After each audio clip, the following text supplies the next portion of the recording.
The Sohae Grand Bridge was built over 7 years, and even before construction, 3 years of preliminary research and scientific experiments were conducted for safety for the next century and beyond. In particular, to overcome the adverse factors of marine construction and achieve the same level of safety as inland. A coffer dam about 3 times the size of a soccer field was built in the middle of the sea for construction of the pylon foundation.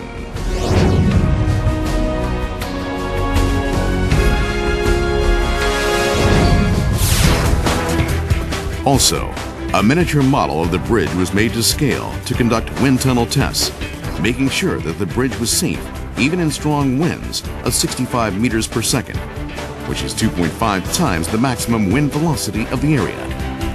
Dampers were also added to reduce vibration of the cables.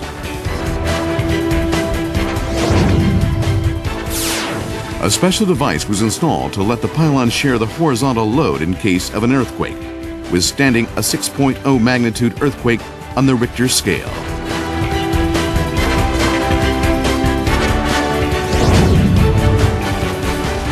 In addition, coated iron bars and special sodium-resistant cement were used to prevent corrosion from the sea environments.